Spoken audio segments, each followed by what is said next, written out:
Good morning, everybody. Welcome to day 2. I hope you had a good time yesterday at day 1, that the activities went well for you. Did any of you get to any of the sidebar events? Did you make some of those events? I hope you did. Like I told you, I mentioned, there's 81 of those planned. So if you're lacking anything to do, you've got some extra energy, go find one. It's irfroundtable.org, and they'll take care of you, and you'll have a good time, and you'll find something that'll be very interesting there. I want to also, at the outset of this, recognize the State Department has put a lot of effort into this. I hope you're sensing that and feeling that, to make this happen. There are a number of people that have volunteered / been drafted at State Department to be a part of this, so it's whether they, I don't know if they really volunteered or they just say, hey, well, we need the help and you need to get into it. So let's give a round of applause to some of the State Department people that are doing that. Guys, they're around on the side. They're really good. They're great folks. This isn't our natural venue to host meetings like this. We're used to international delegations and more restricted movements. So this is different, but I think people have done a great job, and it's really appreciative. Cash has organized and been putting most of this together. He's been the organizational force behind it. Cash, thank you in particular for getting that done. All right, so this is day 2, track 1, building blocks for advancing religious freedom. We've got an excellent set of speakers this morning. I think you're going to find them very interesting. As you know, there are 2 other tracks taking place. One's on emerging trends, and others on development assistance and religious freedom issues. But we're happy that you're here with this one. This actually, frankly, too, allowed us to expand the number of people we could get into State Department, because we've got 2 meetings going on in State and 1 at U.S. Institute for Peace. So it helped us to be able to expand our group.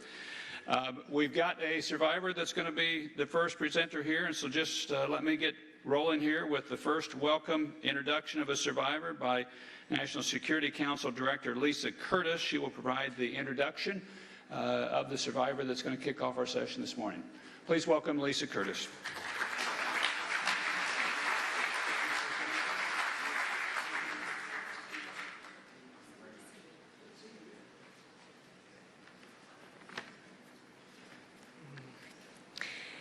Thank you, Ambassador Brownback, and for all the incredible and amazing work that you're doing here at the State Department to advance religious freedom globally. It's really outstanding, and we're all blessed to have you in this position. And thank you to the organizers for this amazing event, and for you all for being here today.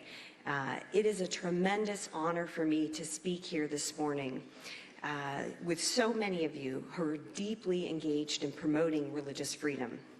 For the last 26 years, I have been engaged in foreign policy issues in South Asia.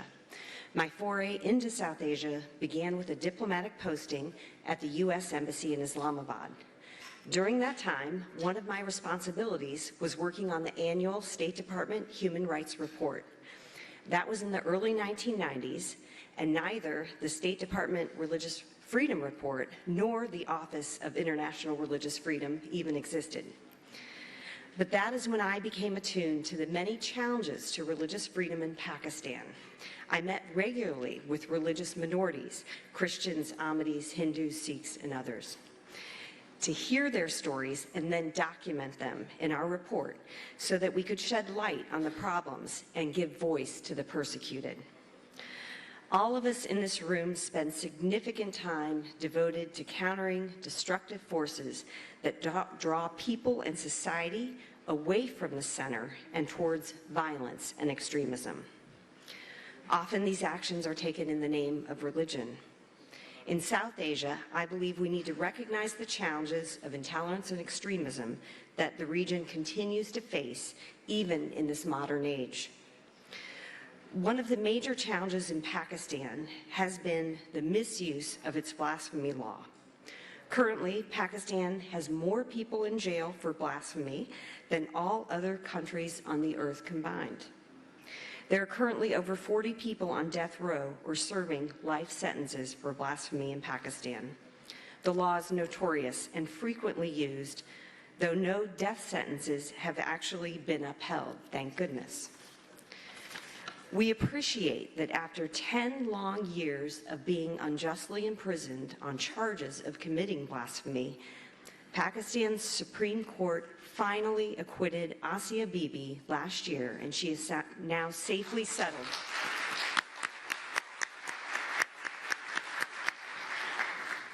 She is now safely settled outside the country. However, many other problems and challenges remain in both Pakistan's law and policies. Asia Bibi's case is just one of many such cases. Due to these cases and other severe violations of religious freedom, Pakistan was designated a country of particular concern. But the United States has a strong and abiding commitment to freedom of religion in South Asia, and we look forward to continuing to work with the government of Pakistan to address these issues. I mentioned earlier that I've been following South Asia issues for about a quarter of a century. In the span of my career, I've seen many ups and downs, and I know I've forgotten many of the experiences that I've had. Certain dates, however, I cannot seem to forget. One of those is January 4th, 2011. And this brings me to the introduction of a very important person.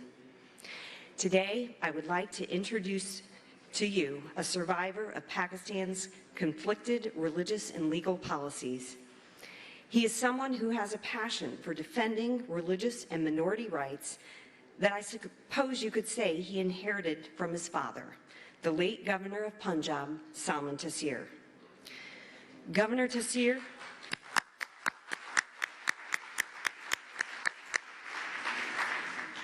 As many of you in this room know, Governor Taseer was assassinated on January 4th, 2011, for calling for reform of Pakistan's blasphemy law, specifically in the case of Asia Bibi. A Muslim leader, Governor Taseer, was killed for defending the rights of a Christian. So many of us were heartbroken by this tragedy. I had actually attended a meeting with Governor Taseer just months before he was killed. And at that meeting, I distinctly remember being impressed by his unrelenting commitment to upholding human rights and democratic freedoms in Pakistan. His son, Shan Taseer, continues his father's legacy in defending the rights of religious minorities through advocacy, activism, and multiple grassroots community projects. His work also provides financial and legal aid for people persecuted by Pakistan's blasphemy law. Because of his support of minority communities, the same religious groups that called for his father's death have issued a fatwa against Shan, calling for his death. However, rather than give in to bitterness and fear, Shan Taseer has followed in his father's footsteps and devoted himself to call for an end to Pakistan's blasphemy law and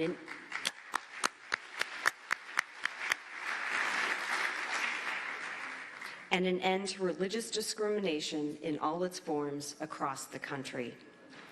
The Taseers, father and son, are truly remarkable people and symbols of courage and humanity. It is with great pleasure and humility that I introduce to you Shan Taseer.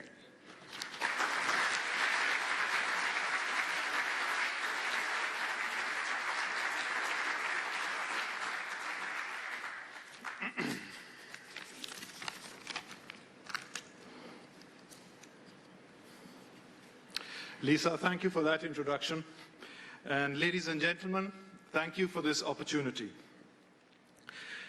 There is enough treachery in the human heart to make people persecute their brothers and sisters. But when this becomes institutionalized into the law of the land, it then becomes a calling for people of conscience to act. I am talking, ladies and gentlemen, about the blasphemy laws of Pakistan and my family's history with them. 9 years ago, my father, Salman Taseer, the governor of Pakistan's largest province. It was at that time when a poor, illiterate farm worker, a Christian woman who the world has come to know as Asia Bibi, was sentenced to death on a charge of blasphemy. As with virtually all cases of blasphemy, the religious hysteria and frenzy that the mere accusation creates puts enough pressure and intimidation on the police, on judges, on lawyers to deliver a verdict to placate an angry mob. In other words, it's a legal mockery. And this was the case with Asia Bibi.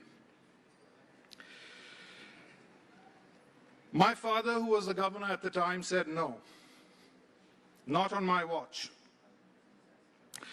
I will not let this injustice take place with this woman, not while I'm governor. He threw his weight behind Asia Bibi. He met her in prison. He showed publicly that he stood for her. He called for a presidential pardon, given the weaknesses in the case, and he called for reform of the blasphemy law.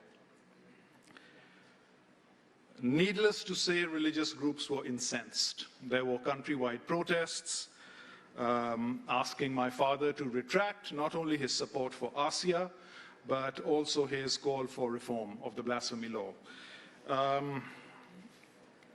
And when he refused, a fatwa was made against him, basically a religious proclamation calling for his murder and calling for any believer to take his life. Many well-wishers, including myself, concerned for his well-being, asked him to consider a retraction. And this is his response that he wrote out by way of a tweet 3 days before his death. He said, "I stand with the weakest of the weak, but I've been asked to retract.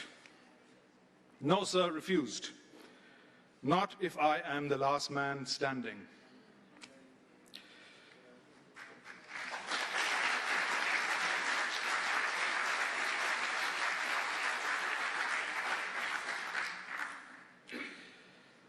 As it turned out, ladies and gentlemen, he was the last man standing. And on the 4th of January, 2011, influenced by the calls for murder, his own bodyguard shot him with 27 bullets of an automatic weapon. 8 years later, the woman that my father gave his life to defend has been found innocent by the highest courts in the country. For this, ladies and gentlemen, I want to congratulate each and every one of you.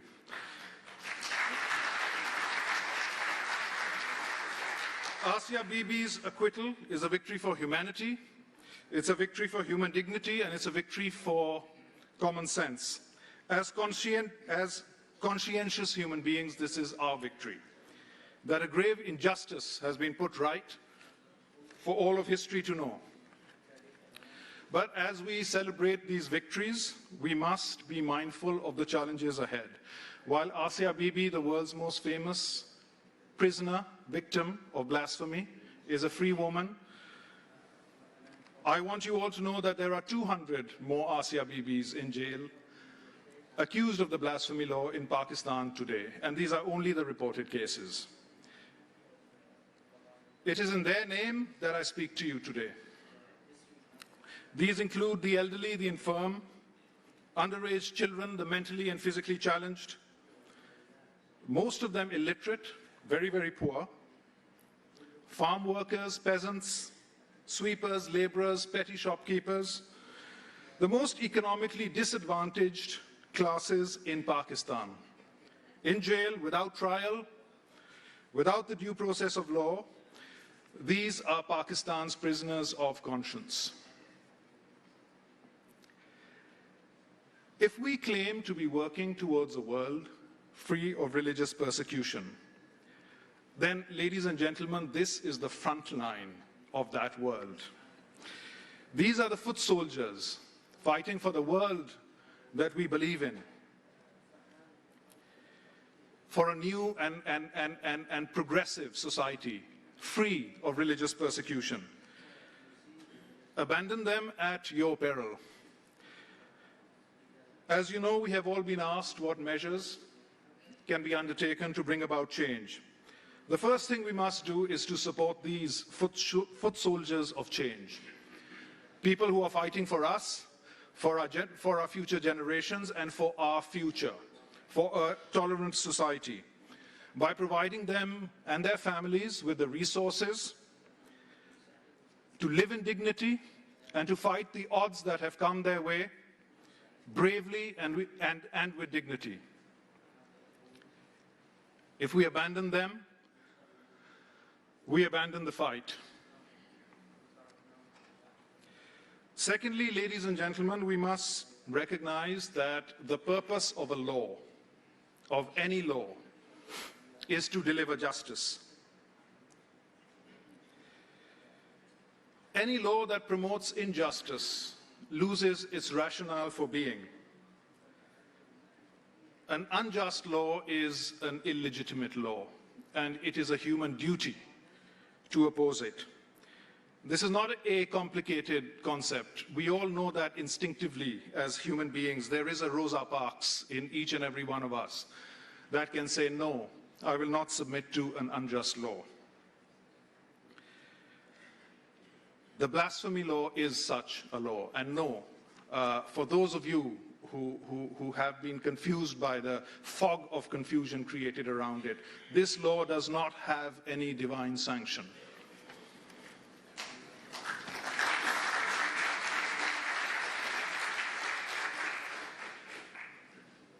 The greatest weapon that our persecutors have is silence. They have managed to close the debate. Not because they have won, not because they have put forward any great arguments, but through fear and silence and intimidation, through the barrel of a gun. We need to reopen that debate. We need to send a message to those merchants of hate, to those persecutors, that they may have silenced us, but this debate is not over. On this note, I want to point out to our friends in the State Department that the Prime Minister of Pakistan is visiting Washington on Saturday on a state visit to meet with the President of the United States. I do hope, Ambassador Brownback, you will seek an audience with him and ask him about the blasphemy laws in Pakistan, and ask him about the prisoners of blasphemy who suffer under these laws, such as 16-year-old Nabil Masih, an illiterate son of a sweeper, who has been in jail for sharing a Facebook post, one he neither authored nor understands, has been awaiting trial for 2 years, and he's 16 years old. There is Junaid Hafiz, a Fulbright scholar, accused by academic rivals of blasphemy. In 2014, his lawyer was shot. I hope you ask the Prime Minister of Pakistan how he expects Junaid Hafiz, in such circumstances, to expect to get a fair trial. As citizens of the world, should we not be affronted that there are people in jail today without the due process of law, the presumption of innocence, the right to a fair trial, right to an impartial tribunal, right to a legal defense, right to a trial in a reasonable amount of time, right to bail, right to humane treatment under detention, and the right to life, rights awarded to every human being on this planet, regardless of circumstances of birth and regardless of place of birth. The boots of history, ladies and gentlemen, will march on. And I have no doubt that the blasphemy laws of Pakistan, like the Jim Crow laws, like the apartheid laws of South Africa, like the Nuremberg laws of Nazi Germany, will take their rightful place in the dustbin of human history.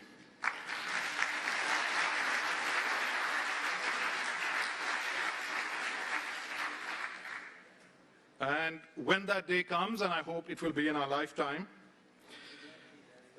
we may want to ask ourselves what we did to help those who suffer under this law. That, I believe, is the question that my father's sacrifice asks of our generation. Do we pick up where he left off? Will we help the 200 Asia Bibis in jail suffering under the blasphemy law? And that is my question to everyone today. Thank you, and in solidarity.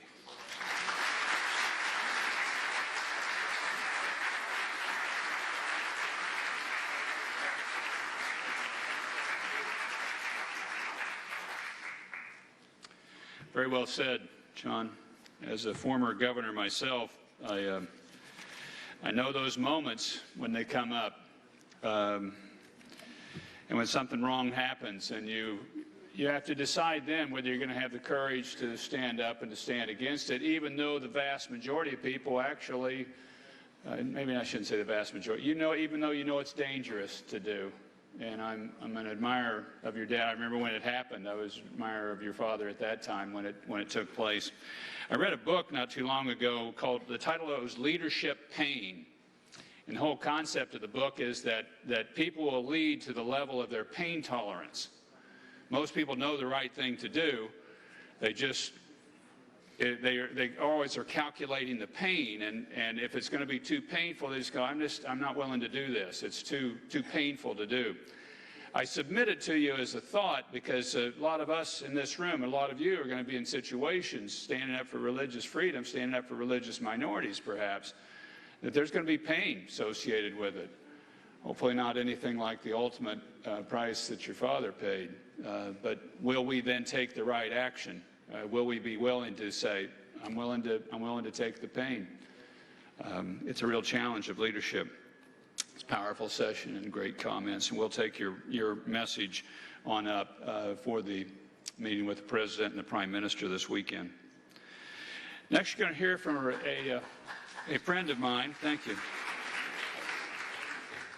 And a remarkable individual, Joel Rosenberg. Joel's a man of deep faith. He's also a best-selling author. How many of your books have been bestsellers, Joel? A few. How many do you have? Two? Only 18? 18 bestseller books. How many of you read a Joel Rosenberg book? Okay, I got a few out here in the audience. And Joel's a great leader. The reason, though, it's not to discuss one of his books that I've got him coming forward here, that we've had him on the program. We have him because he has led a group of evangelical leaders to meet with leaders throughout the Arab world to build bridges and understanding. This is something that's desperately needed. And these are individuals often that disagree substantially on ideas and tactics. But to start, we got to start a discussion somewhere. And so he's led these delegations to some amazing places and leaders to start building bridges and to start building understanding. And there's lots of disagreement that exists if you just looked at this on paper. But for us to get a start, we've got to get a discussion going, and he's led that. For that, I've asked him to come here and to speak about what has been the nature of those and how we can build these sort of bridges and bridges towards understanding. Please welcome Joel Rosenberg.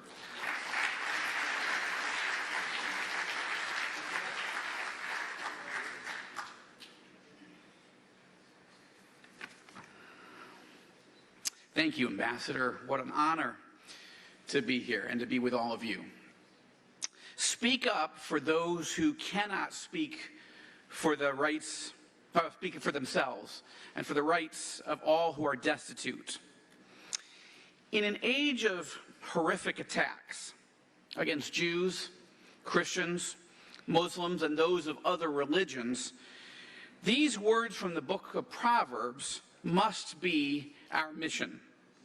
And I want to thank the President, the Vice President, Secretary of State Pompeo, and of course Ambassador Brownback, a dear friend for 25 years, for making the advancement of religious freedom a top global priority as well as an American priority, and for holding this conference to let us speak for those who cannot speak for themselves.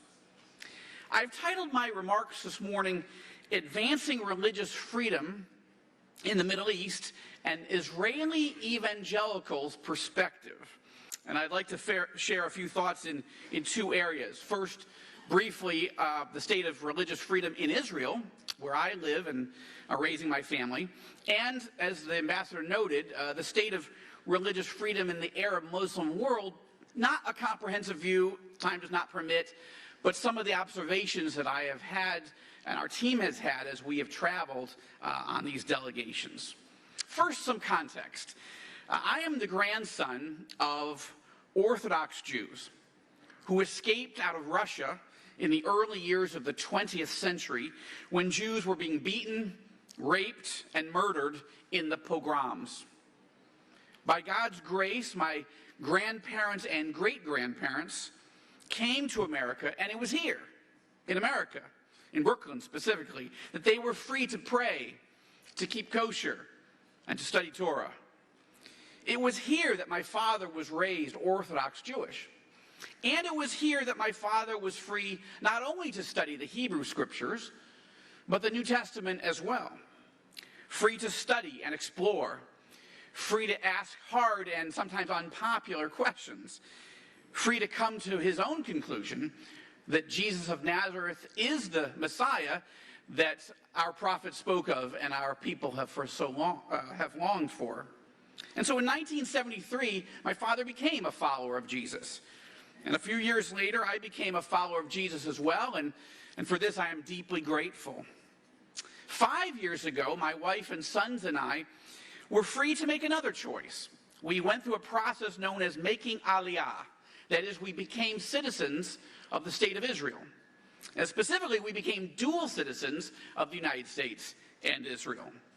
And we sold our home, we sold our possessions or gave them away, and we moved to Israel to start a new life. Today we live in Jerusalem.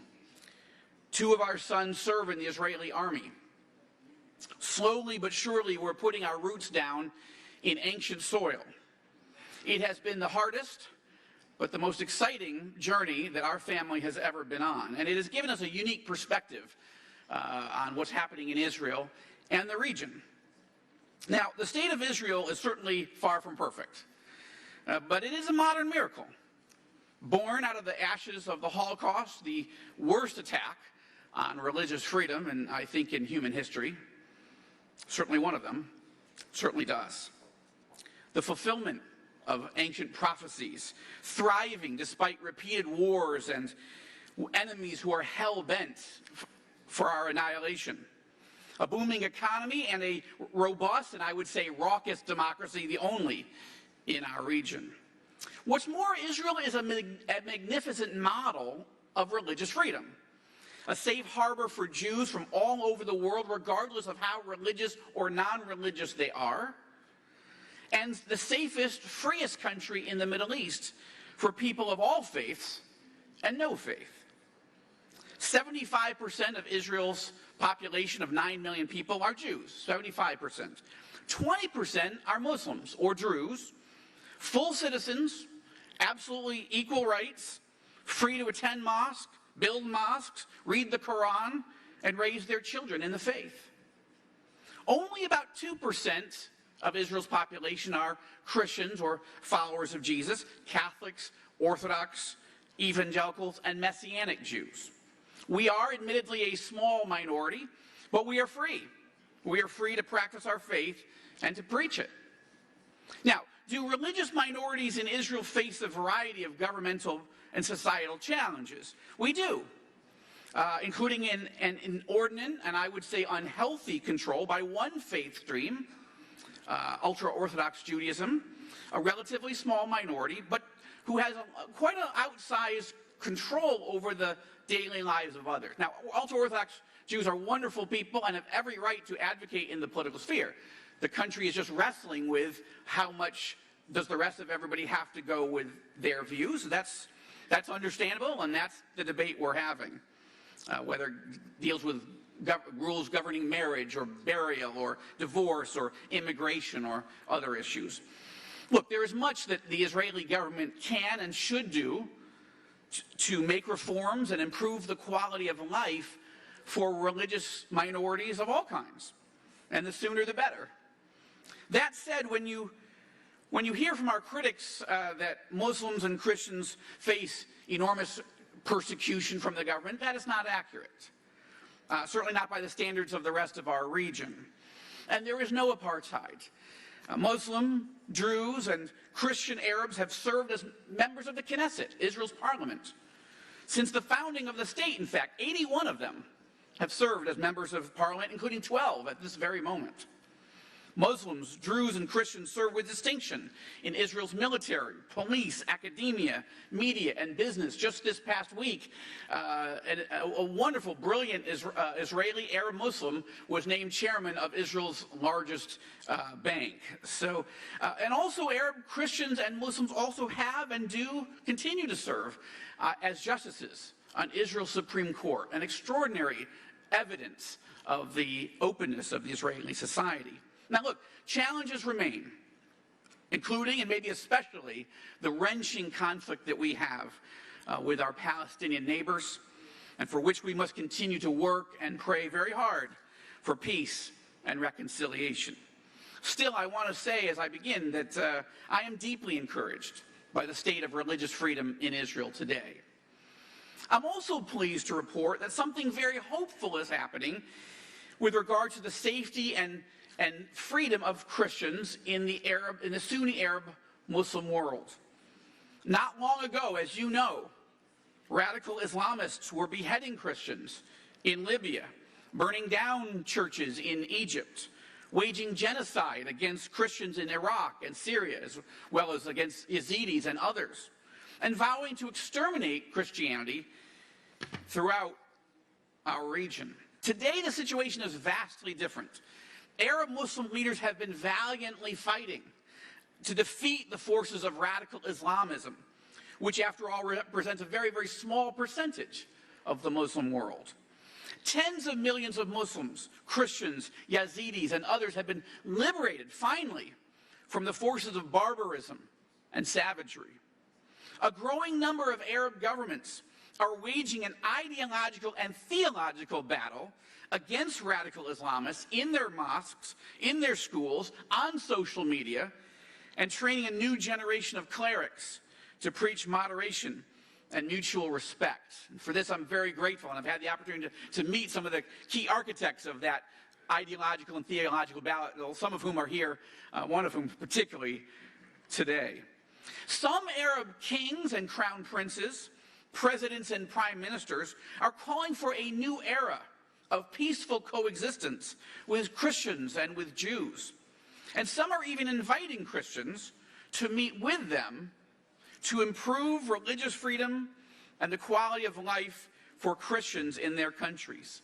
Now, such trends are not receiving nearly enough attention, not in the media, not even in academia or among religious leaders.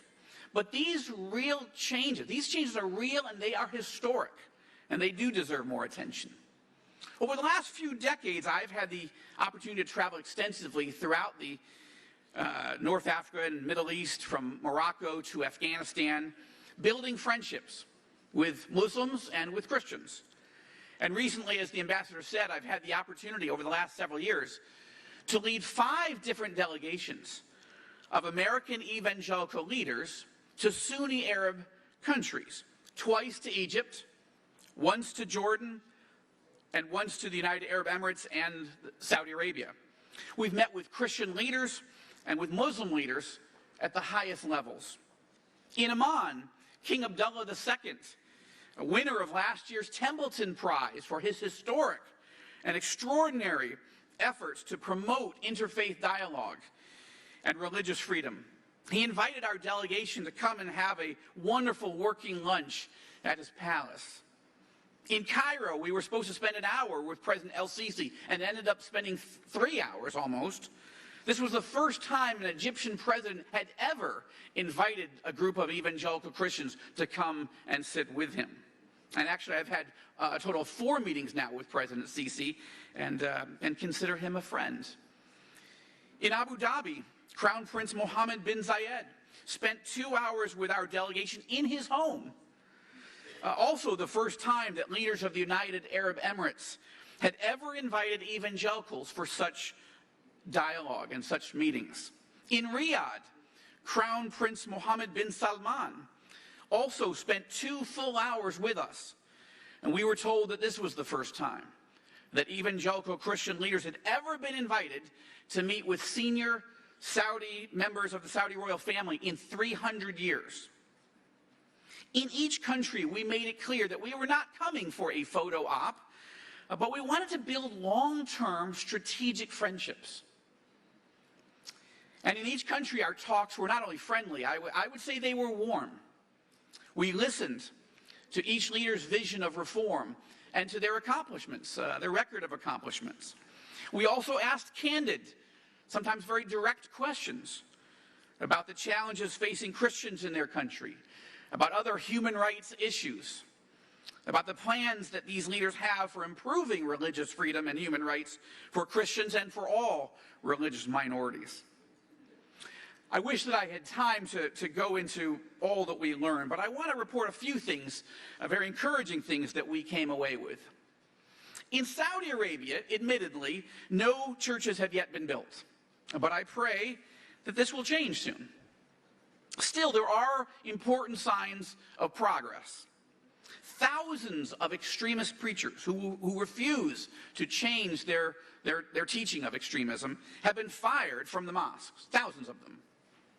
Christian foreign nationals are increasingly allowed to gather in private homes and businesses for worship and for Bible study without government interference. And the Crown Prince is beginning to reach out to leaders of other faiths, not only meeting with us as evangelicals, but with Coptic Pope, the Coptic Orthodox Pope Tawadros in Cairo last year, and the Archbishop of Canterbury in London, and Jewish leaders in New York. In the United Arab Emirates, some 700 Christian churches now operate freely without fear of government persecution. New houses of worship are being built. And in February, the United Arab Emirates welcomed Pope Francis for several days of high-level talks, as well as to lead a mass in their largest stadium with 185,000 people attending. This was the first time that a Roman Catholic pontiff had ever stepped foot on the Arabian Peninsula in the 1400 years of Islam. Amen. And I would note that National Geographic has made a beautiful documentary film that we previewed a few nights ago called The Peace Visit that will air on the National Geographic channel soon, and I would commend that to your attention. In Jordan, King Abdullah II has granted land along the Jordan River so that 13 Christian denominations were able to build churches and now baptize Christians. Through documents like the Amman Message and A Common Word, the king has taken the lead in promoting religious moderation, tolerance, and respect for Christians. Indeed, I would argue that under the wise leadership of His Majesty, Jordan has emerged as the safest and freest country for Christians in the entire Arab world, though I believe there are other countries that are competing for that title, and I'm glad for that. That said, I would say that perhaps the most dramatic progress in recent years is being made in Egypt. Under the leadership of President El-Sisi, every church that was burned down, destroyed, or damaged during the Muslim Brotherhood's reign of terror has been rebuilt at government expense. Some 6,500 new churches have applied for permission to legally operate in Egypt, and more than 1,000 have already received their permission. The rest, meanwhile, are operating freely. This is interesting. The rest, even though they don't have their full certificate of their operating license, as it were, they're operating freely while their applications are being reviewed, since the new church building law states that the government has no right to close churches that have filed formal applications.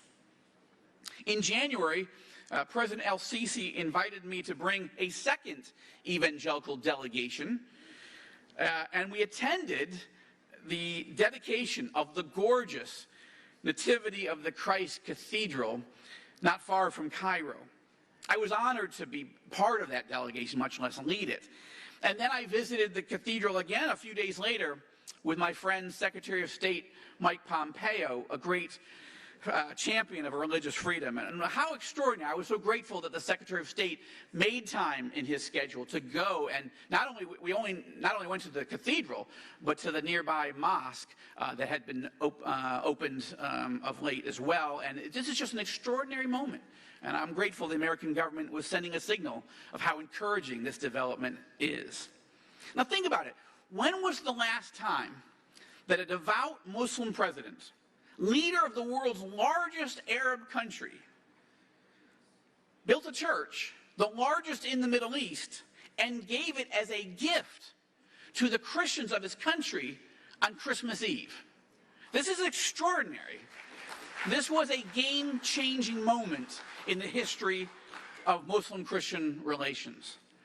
It sent a powerful message, not only to all of Egyptians, but to all Muslims and Christians everywhere, that Muslims and Christians can really live in peace despite our real and profound differences.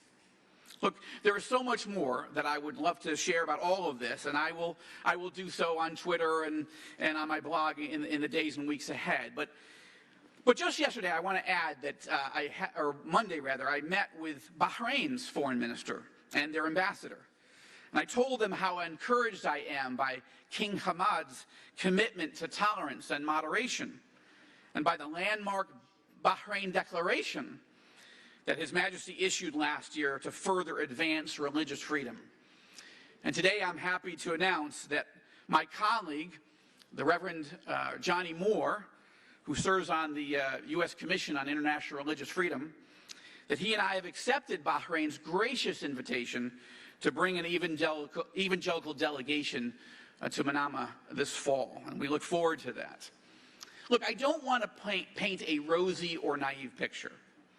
Enormous challenges remain for Christians and other religious minorities in the Arab world.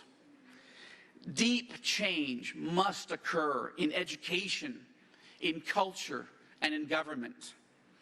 But as a dual U.S.-Israeli citizen, a Jewish evangelical, building friendships with leaders throughout Israel and the Muslim world, I want to tell you that I see signs of hope. And I believe that when leaders of any country advance real reforms and make real progress, especially in the area of religious freedom, that they should be publicly praised, even as we encourage them to do more. Allow me to close with a quote from the Universal Declaration of Human Rights. I want to point your attention specifically to Article 18, which was approved by the UN General Assembly in December of 1948. Quote, "Everyone has the right of freedom of thought, conscience, and religion, and this right includes the freedom to change his religion or belief." Perhaps the most uncomfortable element for some when it comes to discussing matters of religious freedom is the right of every person not only to choose his faith, but to change it. But we must not shy away from this topic, sensitive though it is, certainly in my culture, I'm sure in all of yours as well. For having the freedom to decide what we believe about God and having the freedom to change our mind is a sacred human right granted to us by God Himself. And government's job is not to grant rights, it's to guard them. And no human right, none, is more important than the right to seek the truth about who God is, how to know Him personally, and how our soul can spend eternity with Him. This is the freedom that my father found here in the United States. And this is the freedom that changed his life and mine. And I want to thank you, each of you, for all that you do to preserve, protect, and defend that right, and for speaking up for those who cannot speak for themselves. God bless you, and may your tribe increase. Thank you.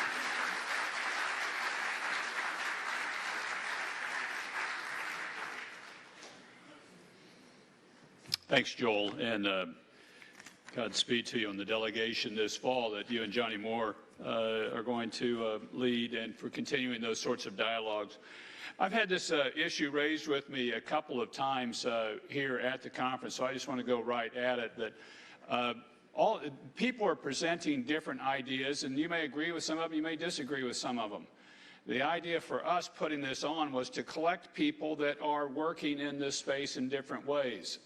So I don't expect by your attendance that you agree with everything everybody's saying or disagree. It's just that's your choice to do whatever way you see fit. So I've had people say, well, I agreed with these, I'm not so sure about this one, I don't agree with that one.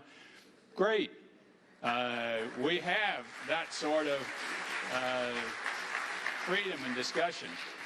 I do believe, and we are asking everybody to agree to the common human right of religious freedom. That's the specific one that we are saying. Now that one, for our way of thinking, this one's non-negotiable. We agree on that, and that's what we're pushing.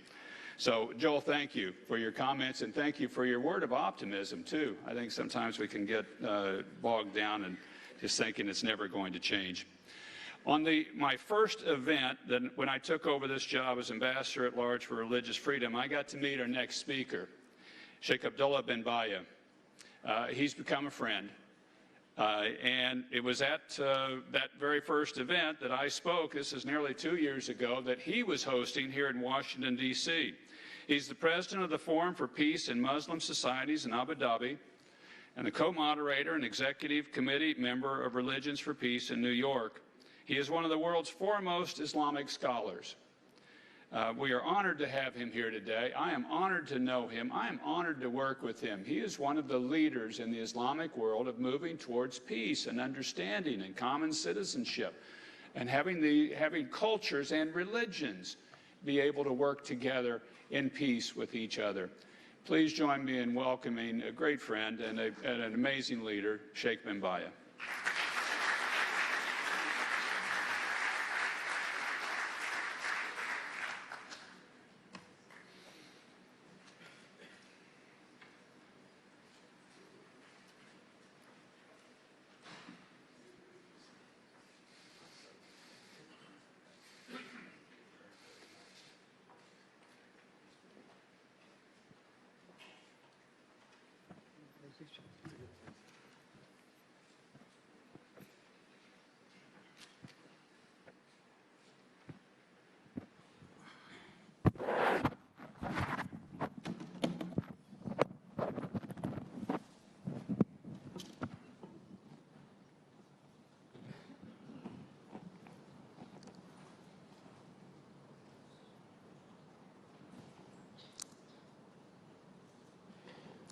الحمد لله رب العالمين اللهم صل على سيدنا محمد النبي الرحمة وعلى إخوانه من النبيين والمرسلين.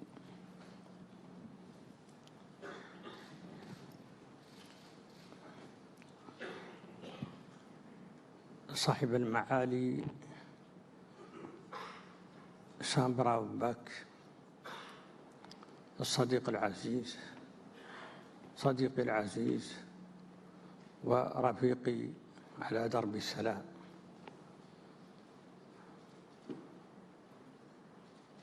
هذا التنوع البشري والتنوع الفكري والتنوع في الديانات يدل فعلا على أنكم نجحتم في تنظيم حوار بين الأفكار المختلفة في جو من الحرية وأكاد أقول من الصداقة، فربحتم الرهان، رهان الحرية. So, Bismillah ar-Rahman ar-Rahim, in the name of God, the most compassionate, most merciful, may God bless and peace be upon the Prophet Muhammad and all of God's emissaries to humankind. My friend, Ambassador Brownback, State Department host, distinguished delegates and participants, I address each of you in the name, in your name and your beautiful qualities. Peace and God's blessings be upon all of you. I think that this diversity of thoughts, of just the human diversity in the room and the religious diversity indicates that you've been successful in bringing this about and bringing all of this diversity here together in this extraordinary space, free space of thought and religious traditions. ربحتم رهان الحركة.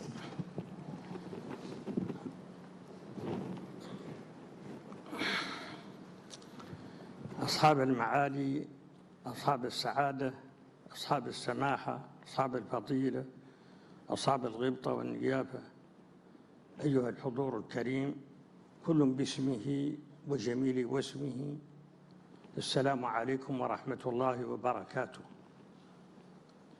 إننا نجتمع اليوم لنناقش موضوعا يمتاز بالحيوية والأهمية، حيثما تزال كثير من الأقليات في بعض المناطق تعيش مآسيا مردها إلى الاضطهاد الديني وضيق ذرع المجتمعات بالتعددية والتنوع وبالاختلاف، وذلك رغم التعاليم الدينية الصريحة والصحيحة في الحث على الخير وحب الجار والضعيف والغريب والتعارف والتآلف، ورغم الفلسفات الكونية التي طورت البشرية على أيدي أساطين الفكر الإنساني الحديث من أمثال جون لوك وفولتير وروسو وكانت وغيرهم، ورغم المواثيق الدولية لحقوق الإنسان وملحقاتها التي التأم حولها المنتظم الدولي واتخذها دساتير، أرغم كل ذلك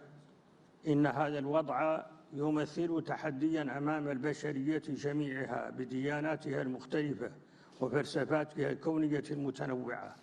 إننا أمام فشل حضاري يحط من قيمة الإنسان، فما جدوى أن يغزو الإنسان الفضاء ويبلغ أقصى الكواكب بينما يظل عاجزا عن التفاهم مع أخيه ونظيره ومثيله وجاره على كوكب الأرض. أمام التحدي يلزم التصدي، وأمام التحديات المشاركة تتحتم المقاربات المشتركة، ولذلك نعتقد أنه يجب العمل في 3 اتجاهات. We meet today to discuss a topic of immense importance. Many minorities around the world still suffer due to religious persecution and the provincial outlook of its majority members, who lack an understanding and appreciation for the value of pluralism, diversity, and difference, despite the explicit and sound religious teachings that encourage the common weal, love of neighbor, mutual respect, conviviality, and harmony. Such persecution persists in spite of the universal philosophies developed by the masters of human thought, such as Locke and Voltaire, Rousseau and Kant, and others, and in spite of international conventions on human rights and its addendums, which were adopted by the international community and enshrined in many governmental constitutions. Indeed, with so many different religions and philosophies in the world today, intolerance degrades human dignity and poses a grave challenge to humanity. What purpose is served by human forays into outer space if we're still incapable of understanding our fellow global citizens, our neighbors, and even ourselves here on Earth?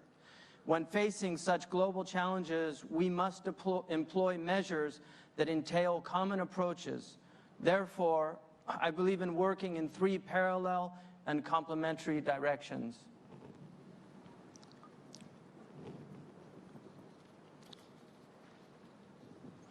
ثلاث اتجاهات متزامنة ومتكاملة. الاتجاه الأول العمل التربوي. يقوم هذا الاتجاه التربوي على الوعي بمسؤولية رجال الدين ورجال التربية فيما يتعلق بكل ديانة لمعالجة التطرف والغلو داخليا، وكما يقول المثل وطرد النعاش الجرم من بين صفوف أتباعها، ومن أجل تبني مقاربة تصالحية تتيح لهم نشر الأخوة ضمن أتباعهم ومجتمعاتهم ودعوتهم إلى تجاوز العداوات ومشاعر الكراهية بكل أنواعها وأصنافها. إن واجب رجال الدين الفقرة. No. The first is education and character development, which is complementary. We must base education and character development on an awareness of the responsibility of religious leadership to challenge extremism and prejudices within their respective faith communities, adopting an approach which leads to reconciliation and healing, calling upon them to spread a spirit of fraternity among their respective followers and communities. The duty of clerics and religious peoples today demands a restoration of our religious texts and their heritage in order to retrieve from them solid foundations for tolerance and virtuous models to follow.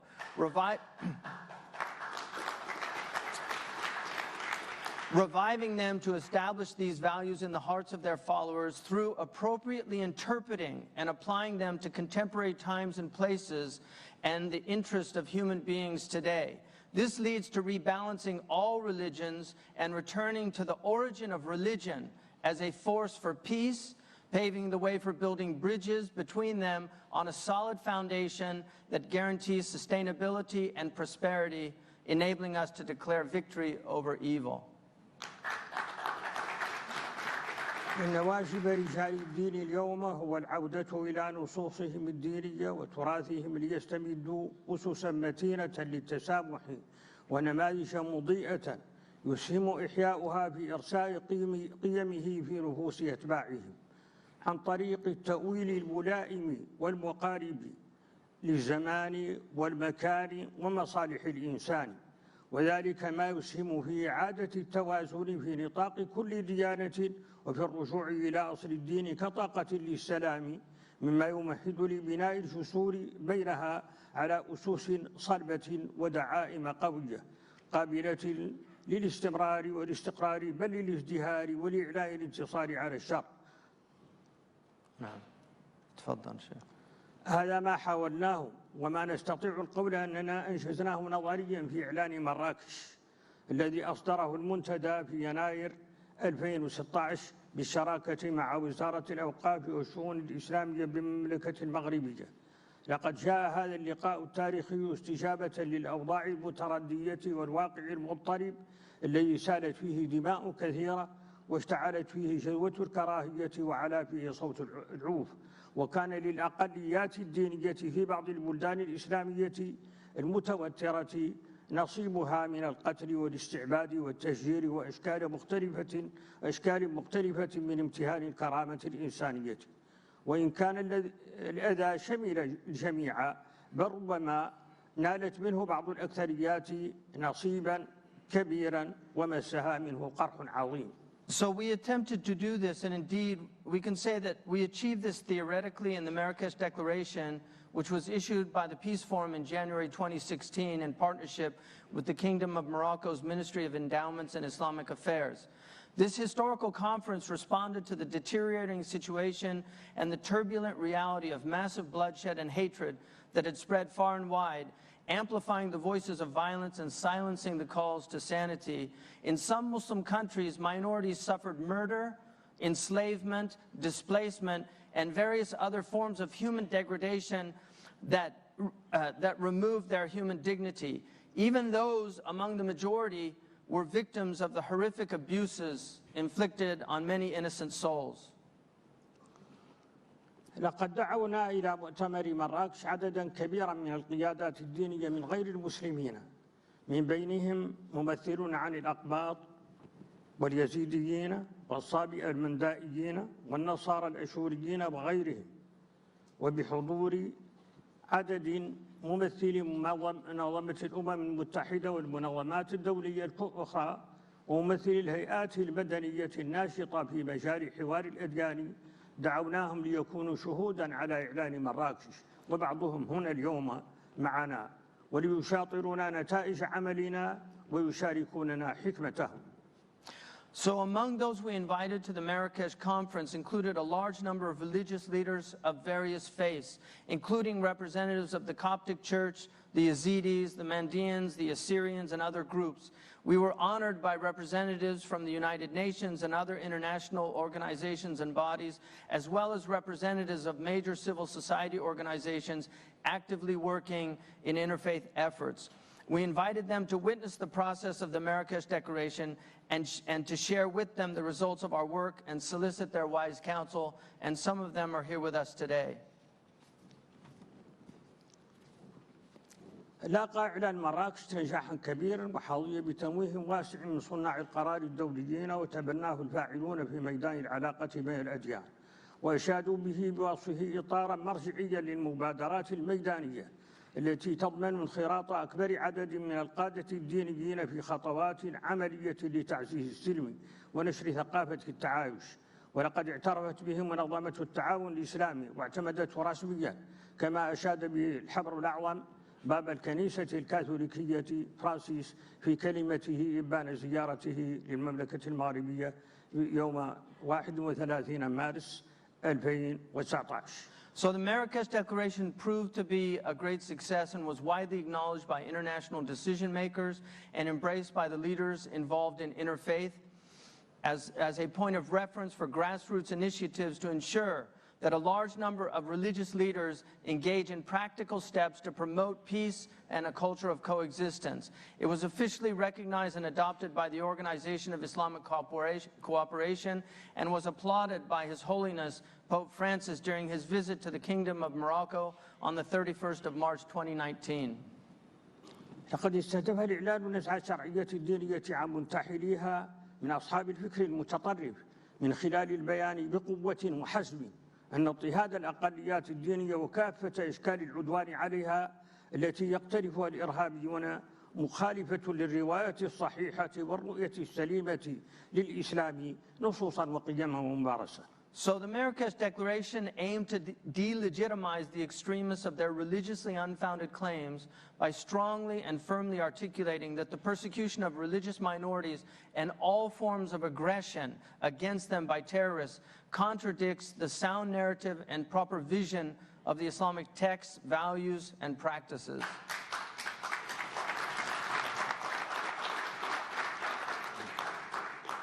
لقد استهدف الإعلان استلهم الإعلان روحه ومبادئه من صحيفة المدينة، وهي وثيقة موثقة وصحيحة من رحم الإسلام وتراثه الأصيل، كادت أن تنسى في ظروف وفترات من التاريخ.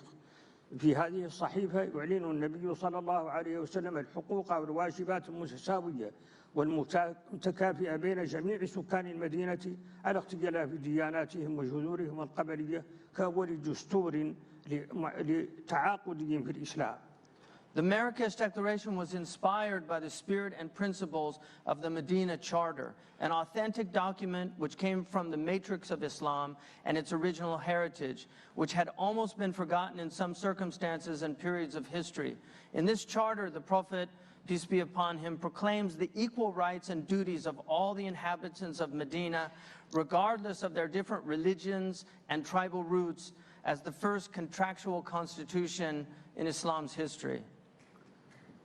إننا نتحدث في إعلان مراكش عن مفهوم الأقليات باعتبارها الرائج للاصطلاح القانوني الدولي المعاصر والثقافة السياسية الراهنة.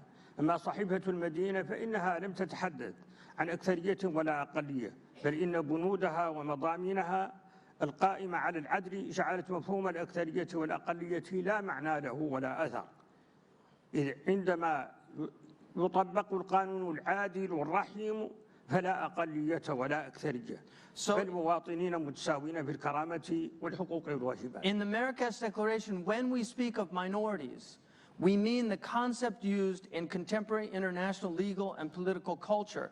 As for the Medina Charter itself, it did not use terms such as minority and majority.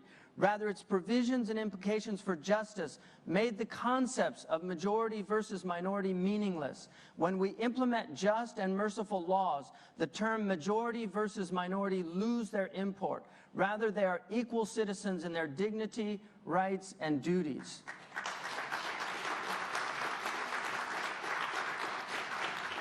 فقد شكل الإعلان الإطار المرجعي لمبادرة قافلة السلام الأمريكية التي ضمت في مختلف مراحلها عشرات رجال الدين الأمريكيين من العائلة الإبراهيمية، حاخامات وقساوسة وأئمة مسلمين.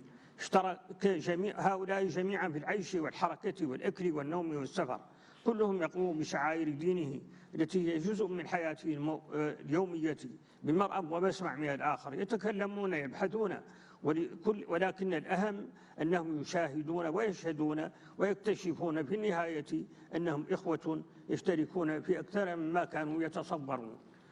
لقد اجتمعنا في أبو ظبي عاصمة دولة الإمارات العربية المتحدة في فضاء من التسامح وجو من التصالح، وأصدرنا بيانا يعبر عن كل المعاني النبيلة والقيم الجميلة التي تشتمل عليها دياناتنا وتقاليدنا.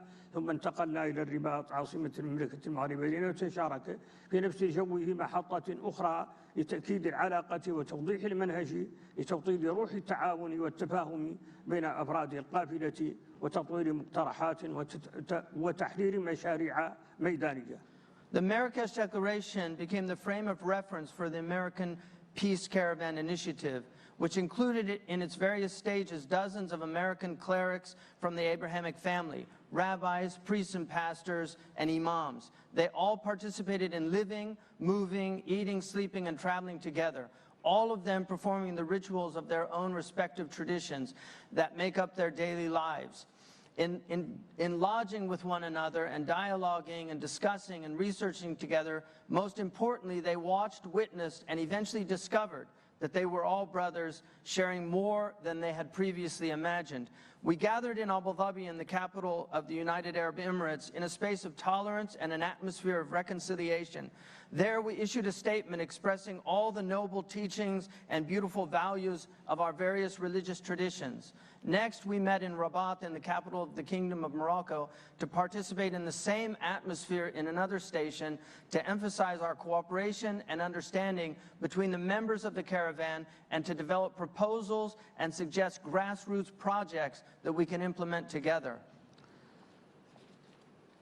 أولئك القادة هم موجودون هنا، موجود هنا سفارسون، الحاقام سفارسون، القسيس باب روبر، الإمام محمد ماجد. أرجوكم أن تقوموا.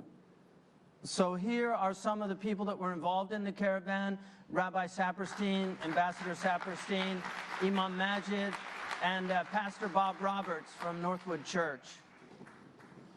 على إثر النجاح الذي حققته تجربة القافلة الأمريكية التقت العائلة الإبراهيمية في واشنطن فبراير 2018، أصدرت إعلانا واشنطن لحلف الفضول، ثم اجتمعنا في أبو ظبي في الملتقى الخامس لنؤكد هذا الحلف الذي اختار هذا الاسم استلهاما لروح حلف قديم في تاريخ الجزيرة العربية انعقد قبل الإسلام من أجل التضامن والتعاون على تفعيل قيم الخير والمعروف ونصرة الضعيف وإغاثة الملهوف ومنع الظلم والتآسي في المعيشة. رمزية حلف الفضول وخصوصيته التي جعلت النبي عليه الصلاة والسلام يزكيه ويقول: لو دعيت به بالإسلام لأجبت، هي أنه لم يؤسس على ما هو معهود في ذلك العصر من المشترك الديني أو الانتماء القبلي أو العرقي، بل تأسس على القيم الإنسانية وعلى الفضيلة الكونية. Based on the success of the American Peace Caravan, the Abrahamic family met again in Washington, D.C. in February of 2018 and issued the Washington Declaration of an Alliance of Virtue. Then we met again in Abu Dhabi in the 5th Annual Forum to confirm this alliance. We chose the name Alliance of Virtue, inspired by the spirit of an old historical alliance made in the Arabian Peninsula before Islam for the purpose of cooperation in order to implement the values of goodness and kindness, which entails supporting the weak, preventing oppression, redressing wrongs, and promoting social solidarity. The alliance's meaning and uniqueness inspired the Prophet, peace be upon him, to praise it and assert its soundness, such that he said, "Had I been called to the alliance after the advent of Islam, I would have still joined." The alliance was not based on anything known in the Arabian Peninsula or on any particular religious teaching, nor on any tribal or ethnic affiliations. Rather, it was based on human values and universal virtues. نعتزم قبل نهاية هذه السنة أن نصدر ميثاقا لحلف الفضول. طلع بعضكم عليه بصفة خاصة على مشروع هذا الميثاق. أطلعت عليه صديقنا سام براون باك بصفة خاصة على مشروع هذا الميثاق، والذي سينقل الحرية الدينية وعلاقة التعاون وقيم التسامح من مجرد الإمكان إلى درجة الالتزام الأخلاقي والإلزام القانوني، وبخاصة ما يتعلق بحماية دور العبادة التي أصبح الاعتداء عليها يهدد حرية الدين في أنحاء كثيرة من العالم. Before the end of the year, we intend to issue a charter for the Alliance of Virtue. Some of you have been privy to drafts of it. Our friend Ambassador Brownback was privy to that. The charter aims to transform as much as possible the religious terminology used in describing religious freedom, cooperation, and tolerance to universal values based on moral as well as legal obligations, especially the duty of safeguarding religious sites, as the frequent attacks on them have become a major threat to religious freedom around the globe. كل يوم تستيقظ البشرية على أنباء جريمة نكراء تنسي وقتها. بالأمس القريب شهد العالم مشدوها مجزرة وحشية استهدفت مسجد النور في نيوزيلندا، وتشددت الفجيعة بسلسلة تفجيرات شنيعة استهدفت دور العبادة ودور الضيافة في سريلانكا. قبل ذلك كان الدور على معابد يهودية في ولاية بنسلفانيا في الولايات المتحدة الأمريكية. إنه الإرهاب العبثي يكشف كل يوم في كل مرة عن حقيقة الهمجية تحت مسميات مختلفة، تارة كراهية الإسلام، تارة أخرى كراهية المسيحية، وأحيانا أخرى باسم المعاداة السامية. كل العائلة الإبراهيمية في ذلك سواء، ولكن الحقيقة التي تختفي وراء ذلك وتوحد جميع الإرهابيين هو كراهية الإنسان واستغلال الأديان. Every day, all over the world, we wake up to news of a new crime, removing from our memory the previous one. Recently, the world witnessed the targeting of the Noor Mosque in New Zealand. Then that bereavement was renewed by a series of horrific bombings targeting the Christian places of worship and guest houses in Sri Lanka, and then remembering the criminal attack on the Tree of Life Jewish synagogue in Pennsylvania in the United States of America.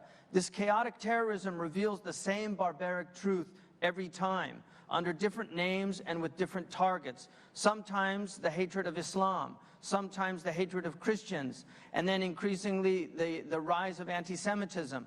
The Abrahamic family is equally victimized by it, but the truth that does not disappear behind all this chaos and what unifies all the terrorists is their singular hatred of human beings and the exploitation of our various religions. لقد أصدرنا بيانا في أبو ظبي، بيانا أوضحنا فيه أن أي اعتداء على أي مكان للعبادة لأي دين هو بمثابة اعتداء على سائر الأديان بالسواء. ولقد استشهدنا بنصوص أكيدة من القرآن الكريم تؤسس للحماية القانونية للتعددية الدينية.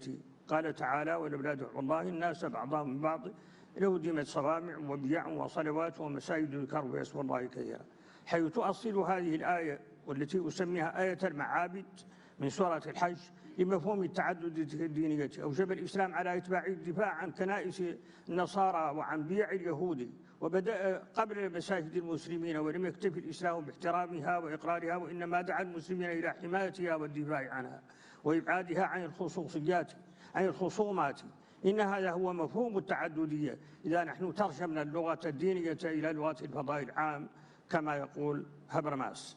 وتأكيدا على وجوب احترام دور العبادة لجميع الأديان، اقترحت على الأمم المتحدة في جلسة شاركت فيها في نيويورك تخصيص يوم في السنة لذكرى الاعتداء على أماكن العبادة تقام فيه الصلوات وترفع فيه الدعوات من أجل السلام والأخوة الإنسانية. So we issued a declaration in Abu Dhabi asserting that an attack on any religion is an attack on all religions. We referenced unambiguous and authentic texts from the Quran that provide legal protection for religious pluralism.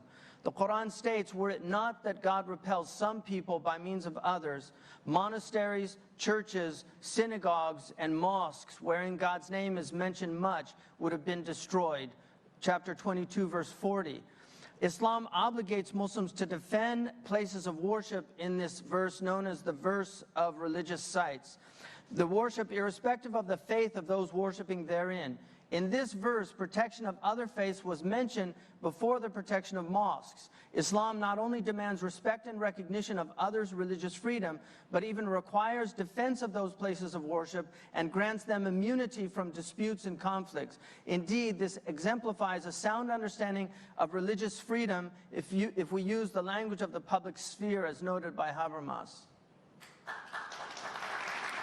To emphasize such respect to the religious sites of all religions, I proposed at the United Nations in a meeting in New York that we designate a day out of the year as a memorial for all of these assaults on religious sites, whereby on such a day we engage in prayers and enjoin others to peace and human fraternity.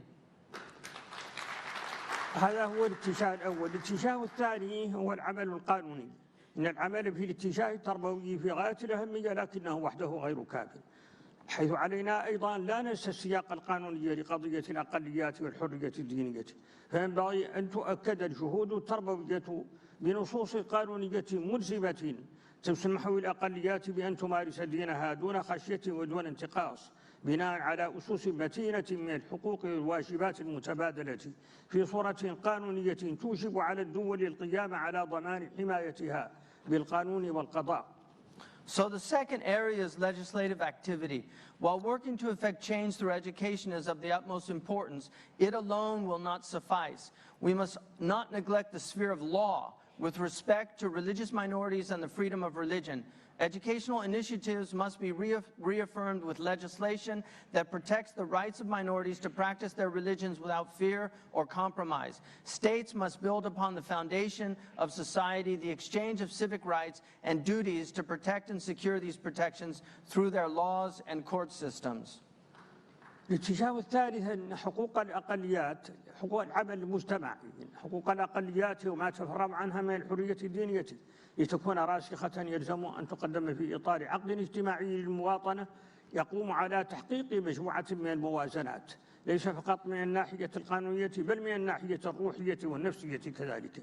فلكي تكون دعائم هذه المواطنة متينة وليست هشة تتزعزع عند كل حادث، يجب أن تكون خلقا ثابتا في المجتمع قائما على التراضي والإقناع، بحيث تنبع حقوق الأقليات وحرية التدين من المجتمع الذي يتحلى بروح التسامح والاحترام.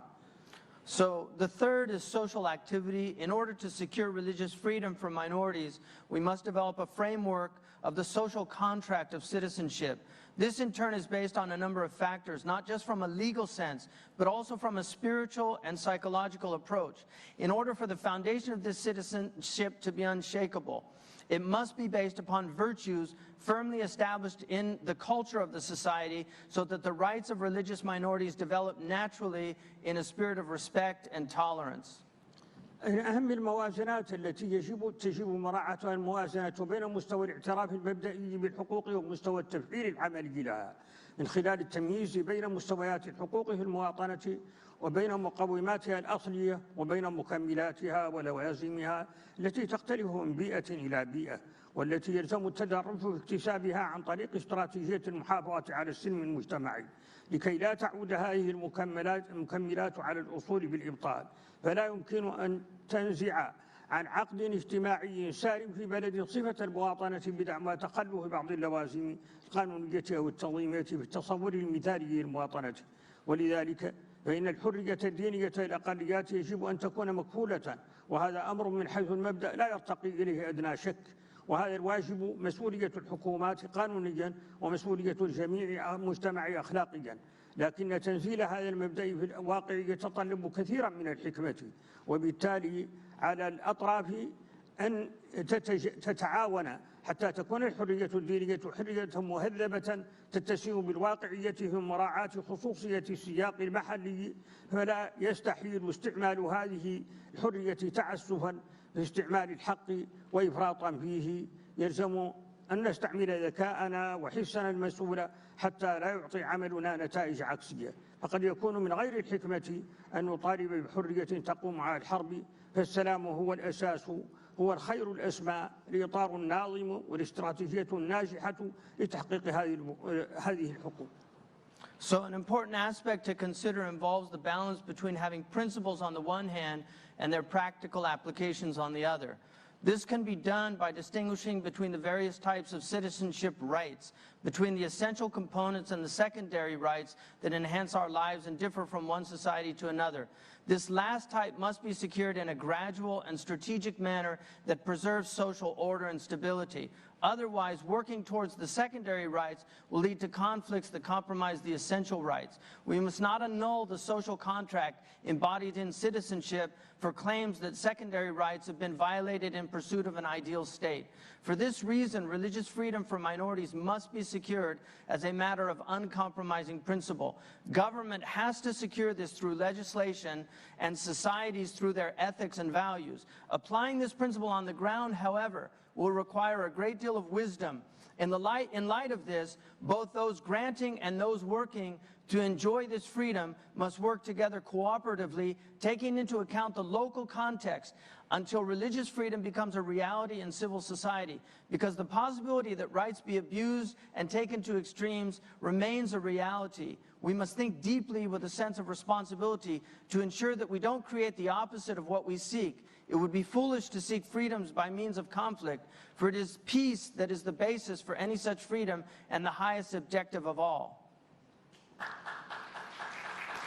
يجب أن نستعمل ذكاءنا وحسنا المسؤول حتى لا يعطي عملنا نتائج عكسية. يجب أن نصل إلى الحرية المهذبة دون أن نعبر على جسر الحرب الذي مرت من خلاله بعض الأمم.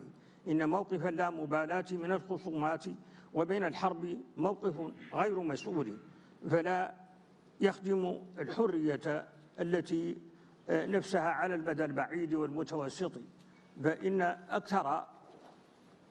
إن أكثر دعاة الحرية الدينية حماسا لها على غرار جان لوك وفولتير لم يكونوا يعتبرونها مبدأ مطلقا، وإنما ربطوها بمقصد السلم من خلال مفهوم النظام العام للمجتمع. فإن حدود الحرية تقف حيث يصبح الفعل أو الفكر يقلق راحة المجتمع ويهدد سلمه الأهلية.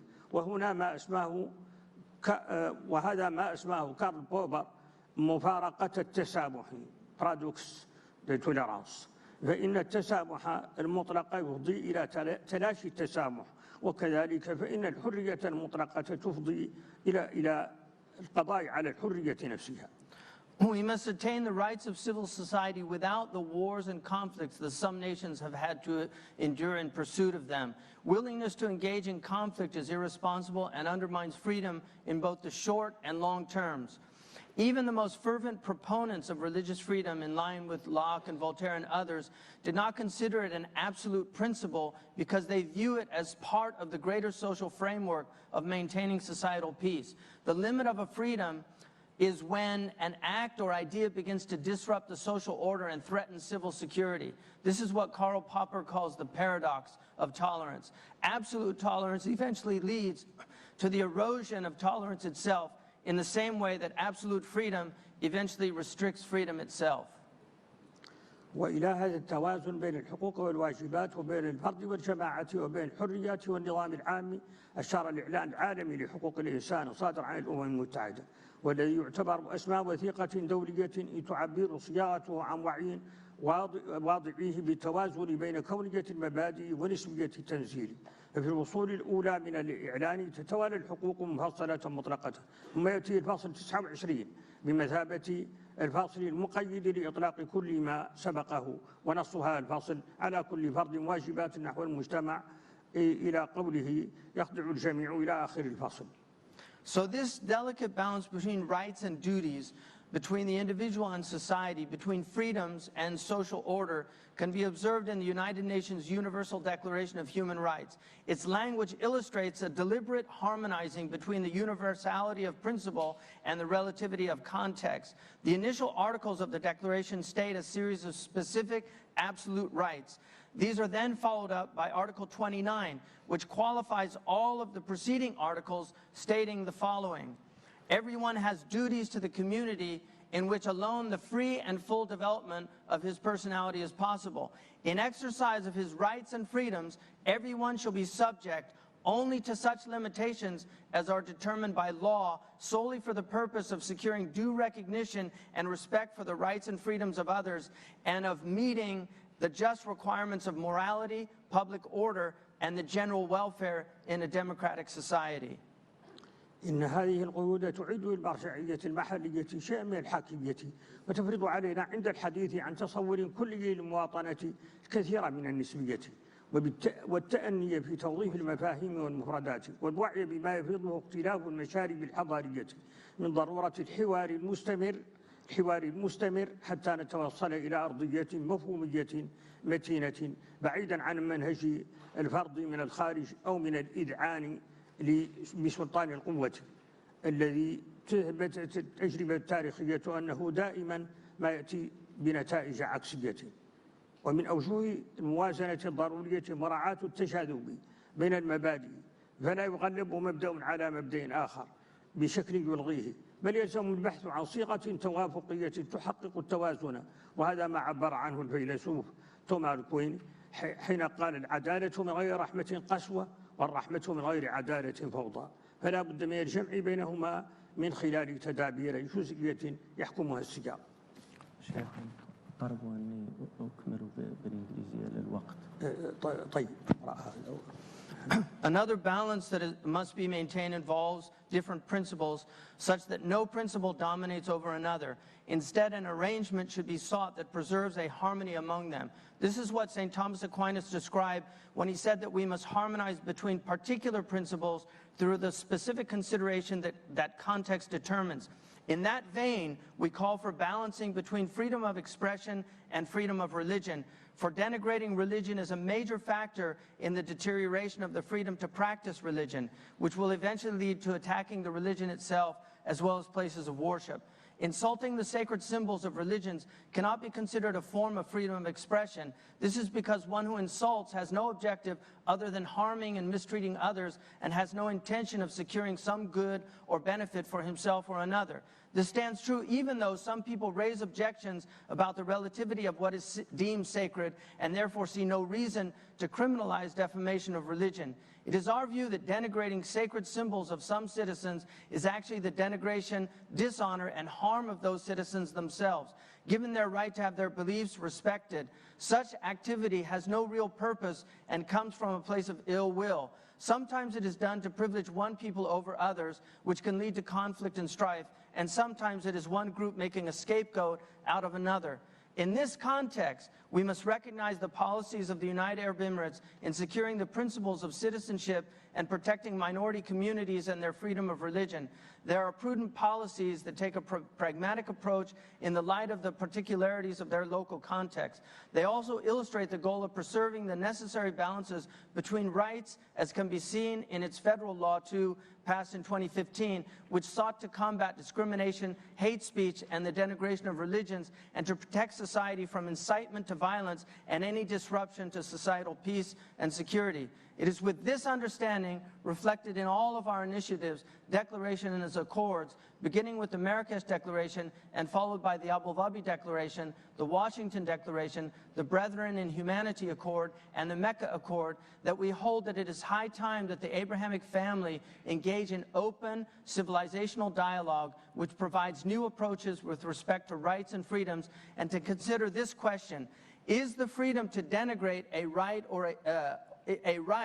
or a freedom? The alliance of virtue embodies the kind of appropriate language we need, which preserves the desired balance between freedom and peace, the individual and the group, freedom of expression and freedom of religion. With such an approach, we can attain a more developed freedom, one that is reasonable, that entails all the elements for humanity to flourish. Such a dialogue, in which we have high hopes, can be led by figures such as His Excellency Ambassador Sam Brownback, for he is a man of great wisdom, experience, open-mindedness, and compassion for religious minorities. His presence at the assemblies for the Abrahamic family was a source of great support and encouragement and deserves our thanks and respect. He and all of you in attendance have my warmest gratitude. May peace of God be upon all of you. أشكركم على صبركم والسلام عليكم. أشكركم على صبركم والسلام عليكم. He said he thanks all of you for patience with the Arabic.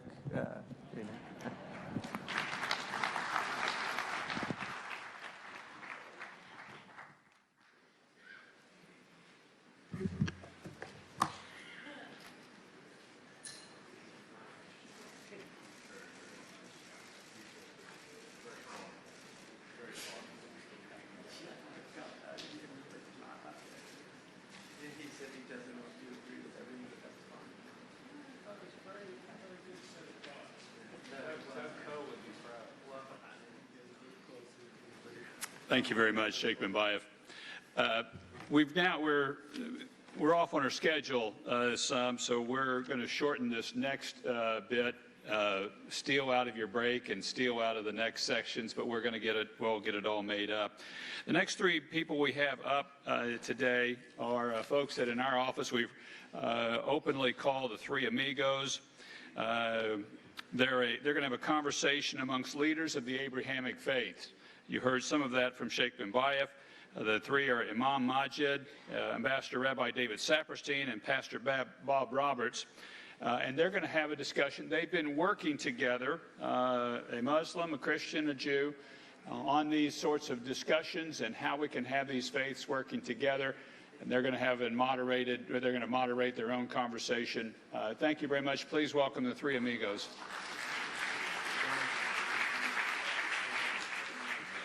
Thank you. Thank you. What a rich conversation we've had this morning.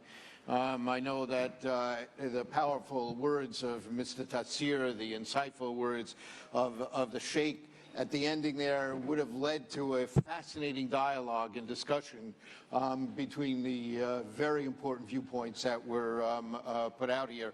And we're very honored and pleased to be here together. We have been asked to talk about the issue of interfaith, multi-faith cooperation and its role in both creating conditions that allow religious life to flourish and enhance religious freedom. The very fact that such a diverse group is gathered for the Ministerial is testimony to the power of what this discussion is about. We all have challenges within our own faith traditions that we must confront. But we are focused in these next few moments in recognizing that where we can work together on a vast numbers, we can achieve things that no one of us can achieve alone. And where we act together effectively, there can be a geometric increase in what we do singly. In our engagement and openness to hear and learn, we enrich ourselves not only in learning about others, including those with whom we had the kind of lack of understanding that long bred mistrust and alienation, but paradoxically in our exchanges with each other, as we explain ourselves, we deepen our understanding of our own tradition. And most of all, in the very act of meeting and sharing and dialoguing and working together to bridge the divides and enhance the cooperation, we are modeling the kind of world that we are all trying to create. In that spirit, then, let me begin, Imam Majid, by asking you, just bottom line, what is the value added that that interfaith, multi-faith endeavors give to the struggle for religious freedom and enhancing religious life? Thank you, David. One of the great benefits of the interreligious work is to break the stereotyping of group, religion, communities. There's a lot of misunderstanding and misconceptions that are taking place between people of faith. And the second benefit is to build trust between those communities so that they can work together to change the environment in their community, to improve the condition of the neighborhood. And the last things I want to say that they impact the local community in the most meaningful way that I have seen it in my own life by providing service to the community as people of faith that believe that all human life are equal and all the religions of the world teaches compassion and mercy and taking care of one another. Therefore, this is add value that interreligious work gives. But most importantly, about protecting religious freedom. It's to stand with one another, to protect one another, to be there for each other at difficult times. Reverend Roberts, the Sheikh gave a powerful description of some of the remarkable interfaith work that the two of you have been at the driving force of. What are some of your major takeaways from the work that the Sheikh was describing in terms of why it's important and what difference it has made? So let me just say what we do. We get people together in a retreat for 3 days. What makes it unique is it's evangelicals. We evangelicals have the worst view of Muslims of anyone else in the U.S. and the world for that matter. I got thrown into the deep end of the pool, became friends with Muslims without benefit of other evangelicals swimming with me. So they had to teach me Islam. They had to help me understand. As a result of that, it's about evangelicals and Muslims, and then we added Jews because we love David Saperstein. And so we wanted to get to know through the Abrahamic faiths, what does that look like?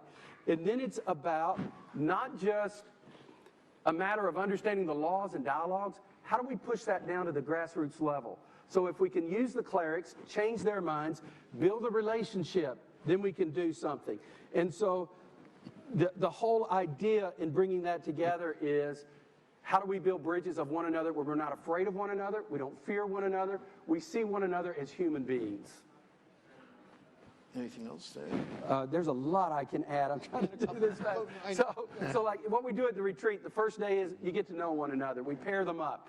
And so there's 5, the second day, it's about perceptions and so forth. And then the third day, we come up with this action plan that we all do. Keep in mind, our goal is the grassroots. I'm convinced we ignore this. I mean, it's great to pass laws. It's great to do all this. But if we don't go for the clerics, thank God for people who focus on kings and crown princes and presidents. But some of us have to deal with pastors, imams, and rabbis. So here's the 5 things we get them to do. Number 1, go to one another's home to eat a meal together. We don't want you going to a restaurant. We want you to see one another's wives and kids, humanized. Number 2, we want a mixer between the church and the mosque and the synagogue so that they get to know one another. Third, community project. How do we serve the community together? We all pay the same taxes, live in the same communities, and we learn about one another. For example, I didn't know this, Majid, but Muslims actually believe Jesus was born of a virgin. Is it true? That's true. They believe that he worked miracles. Is it true? Absolutely. They believe he didn't sin. Is it true? That's true. They believe that he was the Messiah. Isn't it true? That's true. Believe he's coming back again. Yes. They believe he died on the cross for our sins, and if we'll accept him as our Savior and Lord, we can all know him. Amen? Yes, indeed. All right. And let me just say this. David, you guys started all this stuff with Jesus. I mean, he was one of yours that we adopted. My point is this. There's so many things that we can learn when we get to know one another. So like Majid's just taught me, it never hit me. I've got a doctor's degree from Fuller Seminary. It never hit me that Jesus didn't eat pork, but he didn't. And that's why we had to have Paul. But moving right along, the 4th thing and most important thing is we stand up for one another. So that when there's a crisis, we are there for one another. And I wish I had time to tell you what's going on in Pakistan, because this really started in Pakistan, believe it or not. And what's going on there and so forth. And then 5th, we want to do what the Bible says, and we all agree with the scriptures, be fruitful and multiply. We want to see it spread. So I'm going to continue this in just a moment. I want to get all of you involved in the following way. Let me just ask an honest question here. How many of you in your country are involved in a know of programs that you think can really be a best practice or a model that would be helpful for others to know about? Just raise your hand. All right, so a number of people are raising their hands. What we want to ask you to do is to send us in writing a description of that program. And do it by sending, if you look at the website here, it's just reversing it. Send it to one word, religiousfreedom@state.gov, so that the IRF office has the models that you bring to bear, that you're involved with, that can really be helpful to others in lifting up the powerful impact that interfaith, multi-faith cooperation can have. But having talked about the good parts of it, Let's deal with some of the challenges, some of the obstacles that are faced here. We heard about a couple of those. Obviously, there's not parity between extremists willing to use force to impose their views on each other and the more mainstream expressions of religion that eschew the use of force to impose their views on others. Here, but let's hear some of the other central challenges. Bob, you want to start us? I would say the first one is what we call one conversation. We teach it. What we do a lot of times, we say one thing in our church and another thing when we're with Muslims or Jews. So we all live in the public square now, and there is no privacy. So one of the things that we do with pastors is teach them one conversation. How do you say the same thing in private that you do in public and the same thing in public so that your statements are consistent and there's consistency in what you hear? That's a big deal. I think one of the challenges is to challenge our own tribe, our own community, when we see someone publish, speak, promote hate. We have to be able to hold them accountable.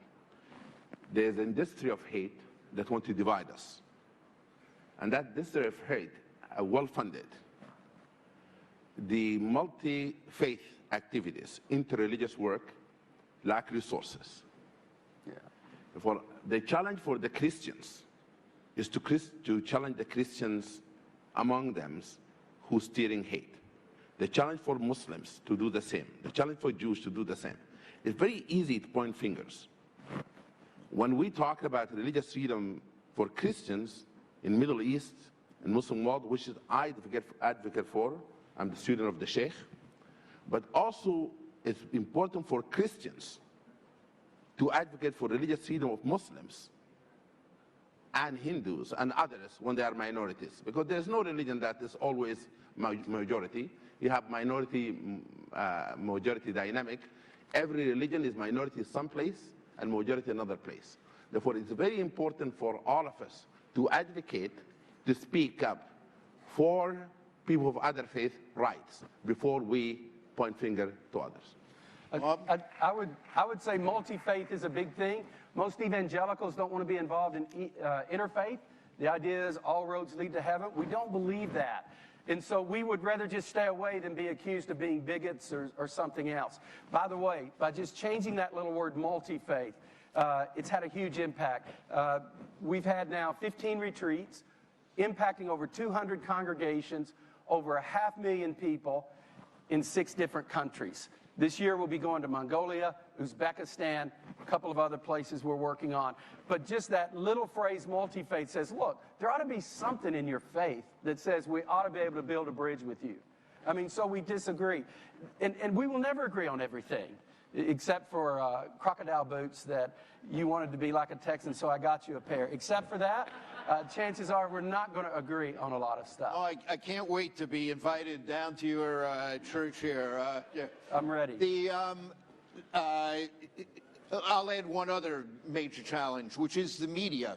Yeah. You know, there's a famous dictum in English. I don't know if you have the same in your native language. It says, 1 million planes land safely and no newspaper writes a story about it. One crashes, the entire world is consumed about it. When there are clashes between religious groups, it is front pages of newspapers. When day in and day out, good work is going on that makes such a difference in people's lives, it is almost impossible to get the reinforcing attention that media has. And sitting down with editors of newspapers, with the producers and editors of the major radio and television shows, really confronting on that in an interfaith coalition so they know it's not just one group trying to benefit themselves, can be a significant contribution to this as well. Here, let's just end on an upbeat note here. As you look at the general landscape of interfaith activity, what brings you hope? What brings you optimism? Bob, you want to start us? I'm excited. I really am. I know it's messed up. The world is teetering on its axis more than ever before if us old dudes won't destroy it. this next generation coming up, they see the world different. Most of the pastors that I focus on to get to come to the events, they're in their 30s and their 40s. I'm an old dude, I'm 61. So a lot of the people my age, we're so tribalized in our thinking. And by tribalization, we're isolated from everyone. But all these young pastors, a month ago, I had a young pastor, has thousands of people in his church. He was on the retreat. He went with us to Morocco. And so he had an event at his church. That Sunday morning, he got all kind of negative mail from church members. Why are we inviting an imam to our church? He's an evangelical, conservative, Southern Baptist guy like me. The church was packed. Some people excited, some in anger. When the service was over, all of these members that were upset comes up to him and they go, why haven't we done this before? We're sorry. Our response was wrong. So if us old dudes won't destroy the world and the young guys get a chance to come up, I'm very optimistic about what they'll do. Yesterday, we heard from 3 survivors. All of them, they gave us a message of hope. For a single act of hate, we have seen thousands and millions act of love. People they come to our mosque when the attack took place in New Zealand. People have visited the synagogue to stand in solidarity with the Jewish community, and people have been in churches after Sri Lanka attack. Our mosque have helped rebuild 2 churches were destroyed in one of the Muslim countries because the member of my community went to school in those churches, and they come to me and said, we would like to fundraise to rebuild those 2 churches. And they did. They raised funds to build those 2 churches. I'm optimistic that all of us will continue to resist, to reject the act of hate, violence, terrorism, religious discrimination, because all of us will believe in loving thy neighbor, will believe that in the concept of compassion and love. So many of the extraordinary acts of courage has helped make a difference happen by individuals. I mean, just think of the famous stories, the Muslim leaders in Lahore in 2015 who, when a crowd accused someone of blasphemy and was going to kill them, put themselves in between and saved the lives of those people. The Muslims in North Kenya who, when Al-Shabaab took over a bus with the intent of separating Christians and Muslims to kill the Christians, refused to identify who they were and to separate themselves from each other, saving the lives of almost all of them involved. The interfaith cooperation in Mandalay that brought an end to the violence there 3 or 4 years ago, in Central African Republic in 2014, that helped staunch the violence there. These are things that make a profound difference. But on a larger level internationally, this is an extraordinary moment of opportunity. There is more interfaith, multi-faith cooperation going on across the globe today than at any point in human history. This is a modern phenomenon, and it is one that is of extraordinary potential and power. In the United States, when the attacks on the synagogues in Poway and Tree of Life Synagogue happened, and Mother Emanuel Church took place, it was people of all faiths who stood together, who surrounded the churches and the synagogues to protect them, with Muslims cleaning up desecration of Jewish cemeteries, and synagogues opening its doors when mosques were arson here in the United States. In Sri Lanka, here Buddhists, Christians stood together on behalf of Muslims when the Muslims were being attacked or criticized because they were all being accused of what the few had done. Here a Muslim group stood up to denounce the harm there, and so too in New Zealand, these extraordinary efforts. This is an extraordinary time to be involved in this work. So thank you all for what you do. Go forward with courage, for yours is an awesome agenda at this time that can make all the difference, and we all look forward to working together. Thank you.